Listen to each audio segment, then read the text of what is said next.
If you're new to the channel or not familiar with this boat, that was our 1997 Sea Ray 400 Sedan Bridge, which we bought way back in 2010. Our home waters are on Lake Simcoe in Ontario, Canada. And when we bought this boat, it was located on Lake St. Clair in Michigan, just north of Detroit. So beyond the fact that we had to transport it from the United States into Canada, which is called importing a vessel, that was one thing. But the biggest hurdle that we had to overcome was the size of the boat. Now, the reason I said that is because, and this is very important, so pay attention, our prior boat was a 30-foot Sea Ray Sundancer, an express-style boat. By contrast, this boat was powered by twin big block inboard engines, which was an entirely new animal for me.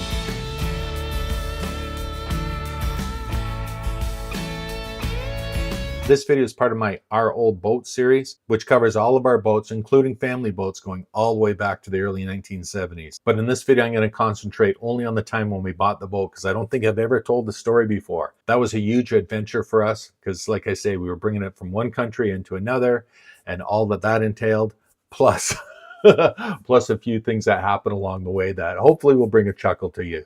So as I mentioned, when we bought the boat, it was located on Lake St. Clair in Michigan, just north of Detroit, in a marina called Mac Ray Harbor. A really interesting side note about Mac Ray Harbor is the Ray in Mac Ray Harbor was none other than Connie Ray, who was the founder of Sea Ray Boats. When we initially bought the boat, and that's a whole story all by itself, but anyways, when we finally bought them, now it is hundreds of miles from home. How are we going to get it back? Like I said, I was unfamiliar with driving a big boat like that, and it was a big step up for us size-wise in a boat. So we had initially thought about hiring a captain to drive it up for us. We actually had a guy lined up and he was going to do it. We talked about money and it was all good. However, when the time came to actually move the boat, his summer holidays was coming up and he didn't want to give that up for just moving the boat for us. And we didn't want to wait for, weeks on end before he was able to do it. So when it came down to it, we just said, the heck with it. We'll move the boat ourselves. What could possibly go wrong? Now, where the boat was stored and where we had to take it out of from the marina was a big, huge concrete structure. Really, really nice. However, the morning that we were departing the marina, it was super windy. Great intentions. However, the problem is it was a howling wind. And when I pulled out of the slip, back again about 120 degree up the channel out to Lake St. Clair. But like I say, I was unfamiliar with the boat. I was unfamiliar with how to drive an inboard power boat. So any difficulties that we had on this trip and in the ensuing 7 seasons that we owned the boat, I put squarely on my shoulders, because in hindsight, we should have maybe not went from a 30-foot overall length boat up to a 44-foot boat from a 10-foot wide beam to a 14.5-foot beam, and from 12,000-pound boat to a 24,000-pound boat. So it was a hard learning curve for me to drive the boat. And the problem that I encountered day one leaving the slip was because when I got around the corner and heading up the channel towards Lake St. Clair, there was a stiff breeze. And what happened was it was pushing me to port side, which was rocks on one side and big boats on my starboard side. I had been coached that rather than steer with the wheel, if the boat is moving too far one way, just give it a little bit of throttle on the other side, which is what I did. So I went, because we were drifting to port, so I just throttled up on the port side engine. Problem was a little bit too much throttle, so the boat was heading now careening off to my starboard side, which was, we were leaving the rocks and we were heading towards the docks in the big boat. And it's like, so then up with the throttle on the starboard side to kind of bring it around, and it was back and forth like that until I came to the sudden realization was that, oh my God, I'm throwing off a huge wake and I'm going too fast. So I just throttled right back, slowed it right down, regained control of the boat as if I had any to start with. But the damage was done. No, I didn't hurt anything. No, I didn't damage any boats or our boat or anything like that. But the problem was, just as we were exiting the marina, and I heard, woo, woo, woo, woo, and loudspeaker, "Skipper, you're throwing off a hell of a wake." I was like, what the hell, man? It was a local sheriff's department boat. Went on the VHF. Sorry, man. Sorry. I got it under control. My apologies. But that wasn't the end of that, because no sooner had we passed by him that, again, he comes on the loud hailer and it's like, "Skipper, once you get out to lake, pull it over. We're going to come alongside." And so, oh, man. Okay, folks, we are on our way finally out onto Lake St. Clair. Still in U.S. waters. We've just left Macrae Harbor, marina where this boat was at. Okay, tell everybody about our fun. Are you happy to be leaving there? Oh yeah. Because of what? What was the very first thing that happened? He got pulled over by the police. Well, before that even happened, almost drove this thing into the wall Yeah. and into the side of the river. Yeah, the wind caught you. So you had to give it a lot of gas to get out of there, and of course, as you're heading up the channel, there's a sheriff. Yeah. When you get to the end of the markers, put it in neutral. We're coming aboard. Well, he didn't come aboard, but But you got a ticket. well, what did he say? I could have been charged with reckless. So I got a ticket for causing a wake. causing weight. And what was the other one for? He said there was one. Oh, I thought he said one also for not having the Michigan registration. No, he said he could give you one for that, but he wasn't going to. Well, anyways, everybody's happy because we're driving finally. That was quite the experience. And then, so we had to pull into marina, the same marina. Say how much. Yeah. We had to go out of the marina and then come back in to get gas. And the gas dock, it's not too rough out here, but it's freaking windy. But you did good. Well, I did okay coming into the gas. large wake. A large wake, so say the citation. Yeah, so anyways, we got in, got gas as we're filling up. We thought it was the same cops pulling in, but it wasn't. It was another sheriff's boat with 3 guys on it, so I pumped the gas really slow to sort of take our time. And then so those guys left, and then we took off to turn around, and what passes us as I'm twisting in the channel, 2 more sheriffs on Sea-Doos. But just got a wave and howdy doody because I was controlling my speed and my wake, and how good of a job did I do turning that boat around and getting the hell out of Dodge? Excellent. Anyways, I got my first route plugged into this Ray Marine Sharp water. Make sure it's all You secure. need an intercom or something. We need an intercom on this big boat.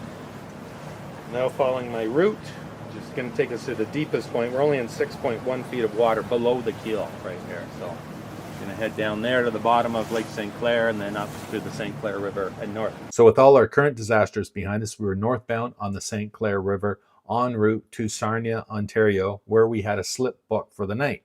However, fate wasn't done with us yet, as we would be delayed by, if you can imagine this, a boat race in the middle of the St. Clair River. As I found out after the fact, there's a scheduled race there every year. So this is where cops number 2 show up, because as we were heading northbound, we were slowed down. We were pulled over by flashing lights on a small watercraft. We learned that it was the Coast Guard Auxiliary, as they were the ones that were sort of policing the waters, and they told us that we couldn't get through. So when I asked when it's going to be safe to go through, when the race will be over, and they said, this part of the race will be over in hopefully about an hour, and then we can go through. So I asked, what are we supposed to do in the meantime? I said, because I can't see anywhere to tie up. There's just big industrial buildings here, and nobody wants us to take part of their dock space, clearly. And they said, well, you can throw an anchor. Yeah, okay, I'll do that. So I said to Anchor Girl, I said, I'm not going to throw the anchor. There's a huge, strong current along here. I'm not familiar with the boat. Again, we're still brand new. Remember, this is only like hour 3 of us ever having this boat and driving it anywhere. So I said, we're not going to throw the anchor. I said, if we have an hour to wait, I'm going to head south for about a half an hour. And at that point, I'm going to turn around and head back north. And I said, we should be back in this spot in about an hour. Now, the Coast Guard also said there's a small chance that we might be able to get through if one of the big ships are going, because they're not going to stop and they're not going to throw anchor because of a boat race. And they said, so they'll just keep on going through. And if they do, we can follow in behind them.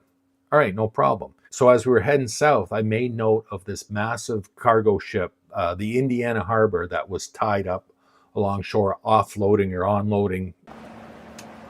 Well, on the continuing part of our journey, we find ourselves once again passing the same industrial foundry smelting type of structure on the St. Clair River, as we find ourselves heading south on the St. Clair River. We have been held up on our trek towards Sarnia, and lo and behold, there's a go fast powerboat race today. So in their infinite wisdom, whoever makes these decisions decided to actually shut down the whole frickin' river for about another hour and a half. So we were given the option of anchoring outside of the river and waiting for it to open, or a big ship to go by, which we would follow him. So we continued south for about 15 minutes, and I heard over the radio on VHF 16, this is the Indiana Harbor, you know, we're pulling away from the dock, just noticed to everybody. So I said, anchor go. I said, boom, that's our ticket. I said, because that's the boat we just passed. So I'm just going to turn around and we will follow him through the course. Now, this ship is 1,000 feet long. And so I'm sure there would have been a lot of room that I could snuggle up behind him. Okay, this is our escort. This is Buddy in the big ship that was sitting here moments ago. Well, half an hour ago anyways. He's going this way, so that means they have to suspend the boat racing until he gets through. That means we can follow him. And we are on our way. We are cruising along at 12 miles per hour. Yeah, starting to catch up with this guy. Probably doing around 10 or 11. The bigger boat.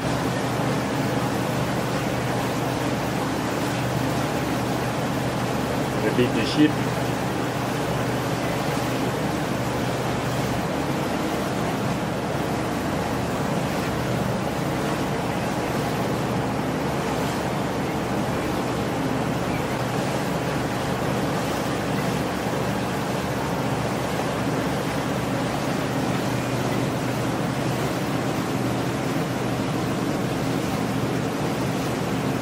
But as we got close to him, again, Coast Guard comes in and out, and they said, no, you can't go through. And I was like, well, what the hell? You know, you just said we could follow this big ship, and he's going. So, like, let us go. No. They're just going to let him go through and none of the other little boats. So no problem. We were forced to, again, just toddle around there and just drive back and forth like a couple idiots until the course opened up and we were able to carry on our way. Now, remember, this is getting later on in the afternoon already. Sun is starting to go down, and we had to get to Sarnia Bay Marina because, like I said, we had a slip reserved, and I didn't want to lose our spots. And they closed at 8 o'clock that night. And so, like, clock was ticking, raced up the river, and we got to the marina just in time, 15 minutes away. I called them, and I just said, listen, this is me. We're on our way. I know you're closing at 8. I said, we're going to be there like just at 8 or maybe a few minutes later. Is that okay? Just tell me, give me a slip assignment so we can pull into there and, you know, hopefully tie ourselves off. But again, brand new boat to us. I would appreciate it if there were staff there. So they said, we'll keep a couple of people a few minutes late. We'll wait for you. So that was fantastic. Now, this next part was absolutely mind-blowing to Anchor Girl and I, because when we got to the marina, and I'm backing the boat into the slip, and I'm like, trying not to look like an idiot because there's other people on the docks and other boat owners. And I made, again, a mental note of a gentleman standing on the dock who looked like he was going to give his hand back and in.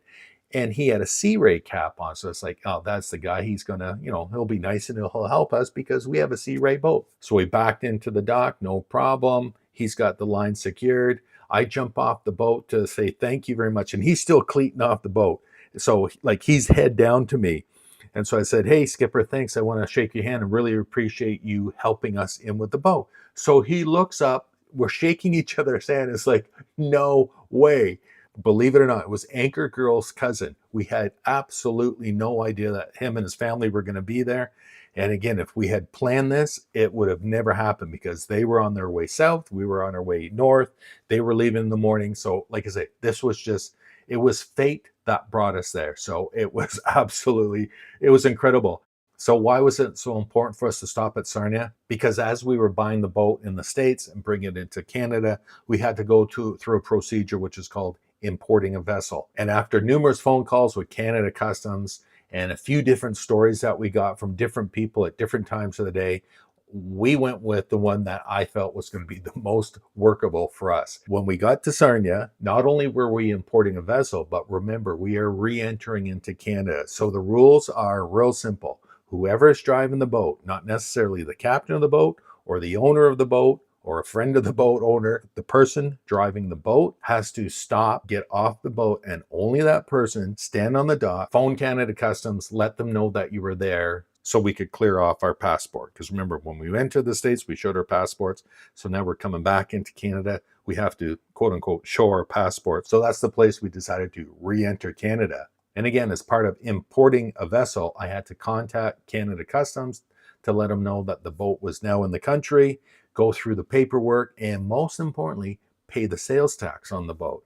And I'll refer once more back to the conversations that I had had previously with Canada Customs on the phone, who said in a situation like that, I would stay put with the boat wherever we landed, and they would send Canada Customs officers to the boat, and they would go through the boat, make sure, everything looked good, we weren't smuggling anybody in or contraband or whatever it was, and then we could take care of the paperwork and pay them for the sales tax right then and there. However, when I was talking on the phone with those people, they said, no, it's super busy, we can't spare anybody to go there, so we would have to come to them. And I said, listen, man, I said, I don't want to give you a hard time. I said, but here's the reality of the situation. I am standing on a dock staring at a boat, which is our only means of conveyance, because we had just bought the boat in the States and we are heading with us and the boat back home to Canada. We don't have a car here or nothing.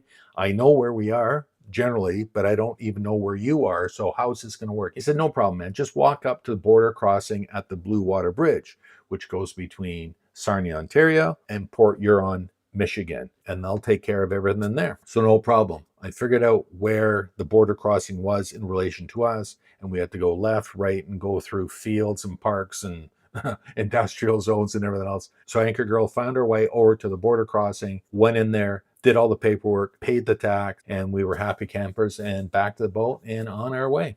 The next morning, we left bright and early from Sarnia Bay Marina, and happily Anchor Girl's cousin was good enough to take some of these beautiful shots of the boat as we were leaving. It's Monday morning and we're leaving Sarnia Bay Marina. Chart plotter showing 90 miles that we traveled yesterday on full tanks of gas, just fueled up, and it was $580 to top it up again. So that's 90 miles. Just over 100 gallons for 100 miles. So that's 1 mile per gallon. Green's on the right there. Red's on the left coming in, or going out. You can see the shallow water over there. So one last look at Sarnia Bay Marina. And we're heading south-southwest right now, and we're gonna rejoin the St. Clair River and get in behind that 480. Oh, look at the waterfall. Mm-hmm. That 480 going by, and then find our way onto Lake Huron. So we're at 338 hours and 334.5 hours. That was port and starboard, respectively. Full tanks.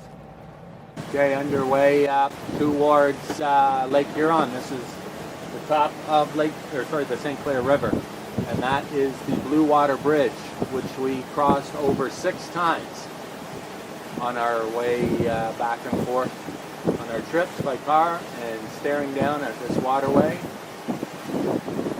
and wanting and wondering and anticipating, and it was beautiful. And now we're here. Now we're crossing under it.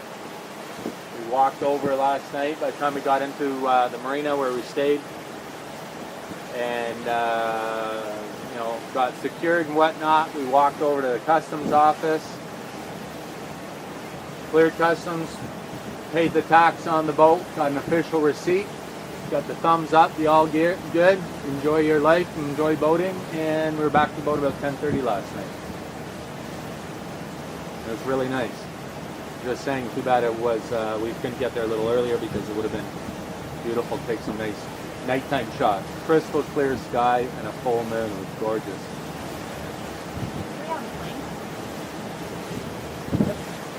We're on plane at 13.2 statute miles per hour.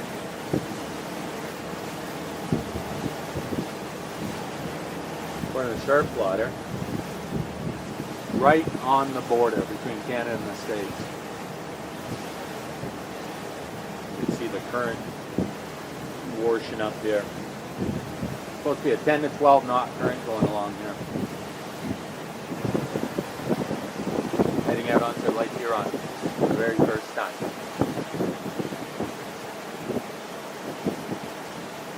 "40 feet of water under us right now, and about 300 feet of bridge above us."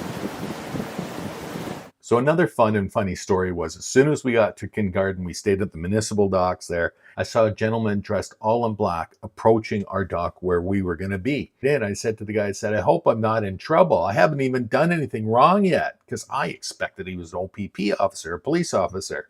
And he stands there and he goes, "You haven't done anything wrong yet." He says, "But as soon as you secure your boat, come down. I want to talk to you." Fully expecting that he was a police officer. But as I got close to him, I saw the patch on his shoulder and it says Canada Customs. So I said to the guy, "Oh man, you're no threat. You're not even a cop." He says, "Well, we'll see about that. Give me all your paperwork." So I gave him all the paperwork that we had, the listing, the sales agreement. It's all in a nice folder, handed it to him, and he just went through and he goes, I said, "We're Canadian." I said, "I already paid the tax on this." He says, "That's not what I'm after." He says, "I just wanted to make sure that you have entered the country legally." I said, "Yeah, we did that at the Bluewater Bridge last night when we brought the boat over." And so he flips through and he goes, "Oh yeah, okay, right. I see that now." He says, "What you want to do is post this number on the side of your boat." It was like, I think, a 9-digit number. And he says, "Put on a piece of paper, stick it to a window." He says, "So if I or my counterparts come by," he says, "we can see that you've cleared customs and that's all." I said, "No problem." I said, "That's something I didn't think of." And he goes, "Well, what it is," he goes, "your Michigan registration number on the boat." He says, "That's what I'm looking for. So I'm looking for guys that are coming from the States who haven't entered the country and, cleared their passports." He says, "or people who just don't know or whatever. And I'm here to give them a hand." All right, no problem. So we were good. And that was another great learning experience. Now I have a standalone video. I'm going to leave a link in the description to it. And it talks about the Kingarden Piper. The basic story is that once or twice a week, I'm not sure what it is, you're going to have to watch that video, but a piper goes up to the lighthouse and plays the bagpipes. And there's a whole long story about people getting lost in the fog and rescued and brought back safely to shore because they heard the bagpipes playing. So check that video out. It's a really cool story. So if anybody's been on the east shore of either Lake Huron or even Lake Michigan, you can look across and you're facing the sunsets. And man, we had a beautiful one that night.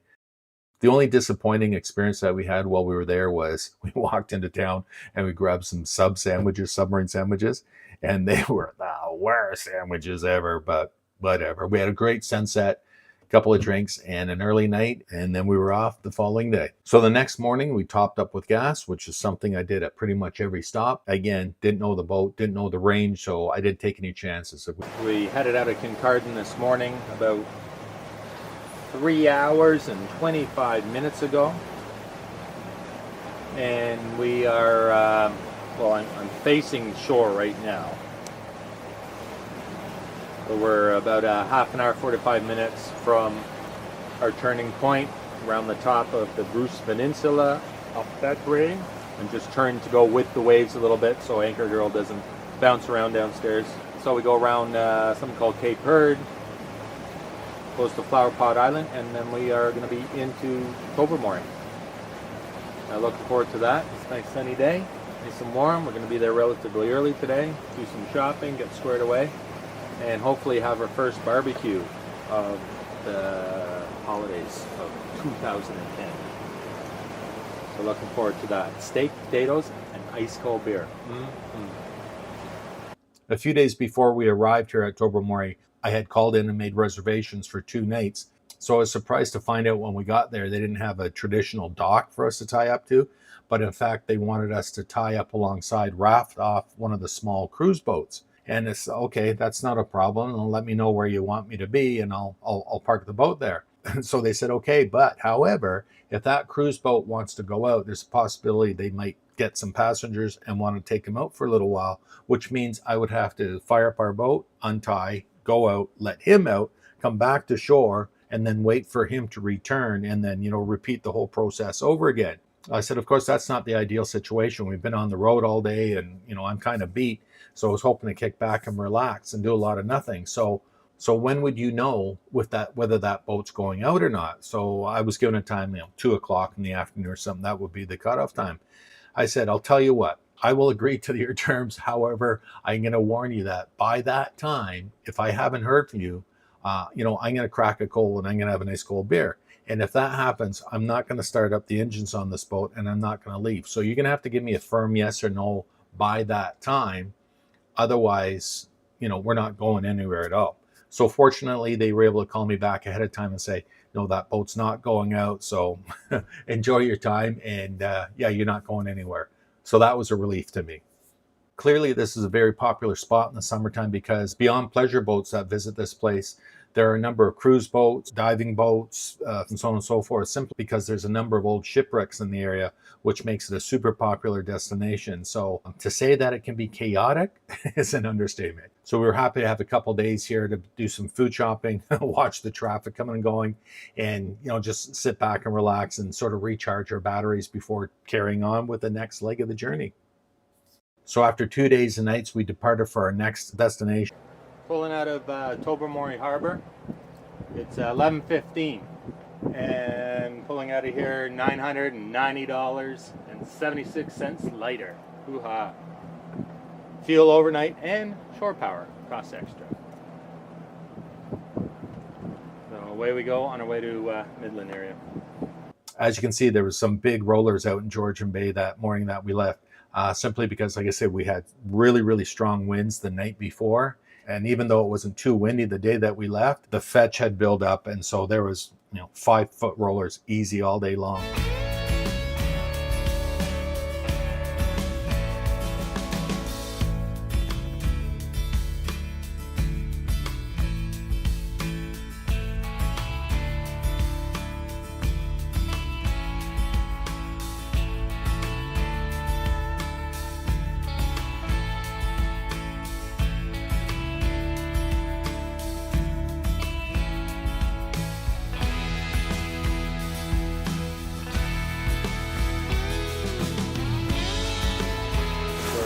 Sort of back in familiar waters. Just rounded Hope Island off the Big Bay and heading southeast down towards around Giant Tomb, Penetanguishene in Midland Harbor.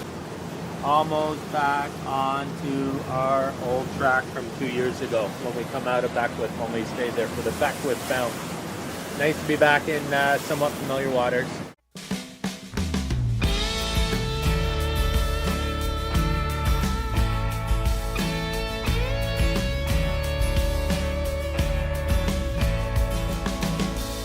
We were expecting to meet up with another boating couple that we've known for a number of years. They were just starting their holidays as well. And the plan was that we were going to meet there and then travel a little bit northward and spend the next 2 weeks roughly or thereabouts traveling around Georgian Bay and having fun.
So after spending a couple of days and nights at Beausoleil to cool down, literally, we decided to move a little bit farther north, and we were planning to go to a place called Henry's. And again, I've taken you there a number of times. I'm going to leave you a link down in the description for the complete playlist of all the videos that I've taken with this boat and shared with you prior, as well as a playlist for our Georgian Bay adventures. However, on our way north, we decided to take a little detour and check out this spot here called Waaaaaaaay Bay. Before you start scrambling for your charts, I don't think you're going to be able to find this place. We only knew where it was. Somebody we knew knew somebody who knew about this place and suggested it.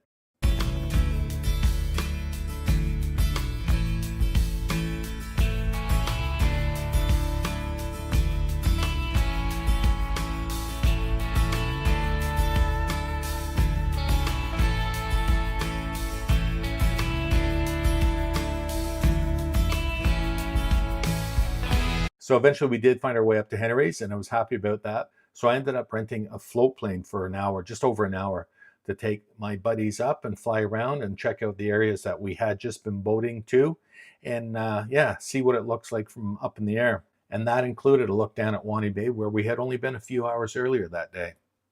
It was nice to have a couple of days at Henry's where we could enjoy both the shore power as well as the restaurant. After a couple of days at Henry's, we moved farther north up to Parry Sound to do some reprovisioning, enjoy some shore power, and just relaxing and just trying to decompress. However, I gotta say, I think the second day that we were there, we were once again approached by the cops. No, it wasn't the cops, it was Canada Customs again. There was a couple of officers in the area because Parry Sound is a port of entry on the Great Lakes. So it was part of their duties just to wander around and make sure that, there's no monkey business going on. And since Boogaboo was still showing Michigan registration numbers, they just wanted to drop by. Actually, those guys are really cool. There was two of them, and we ended up talking for, I think, about a half an hour just about boats. As we were getting to the end of all of our summer holidays, we had to start thinking about heading back southward and homeward. But before committing to that, we decided we're going to spend a couple more days over at Wahnee Bay because we all enjoyed it so much. It's a great place to catch those beautiful sunsets, do some swimming, and be close to nature. Heading home from there, we had to leave Georgian Bay and get onto the Trent Severn Waterway to find our way back to Lake Simcoe, our home waters.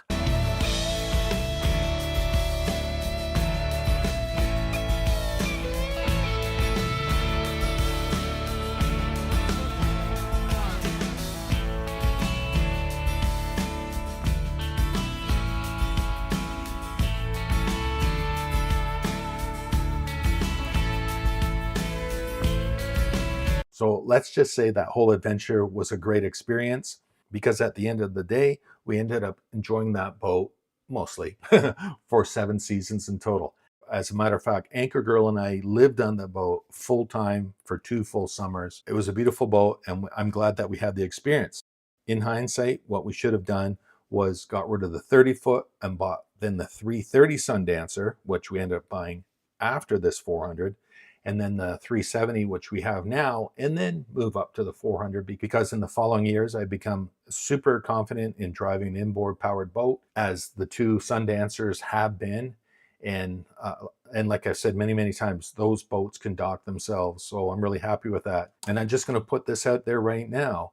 If we were to ever do it again, I'm confident that I would have a lot more experience and expertise and confidence in driving a boat like this big, beautiful 400. So listen, if you've been able to go all the way through this video and you're still here and listening to me, ring the notification bell or subscribe. So please, I would appreciate if you did that, because as hard as it is for you to listen to me talking for 40 plus minutes, but I do hope that I reach as many people as possible and that you keep coming back, because I love to tell my long-winded, boring stories and again, share our boating adventures. And yes, as always, lots more to come up. It's going to be a great season coming up, and I look forward to taking you with us. And as always, I look forward to reading your comments. And if you have any questions about this boat or whatever, leave me a comment down below, and I'll be more than happy to get back to you. Alrighty, so that's it for now. I will see you on the next one, my friends. Cheers.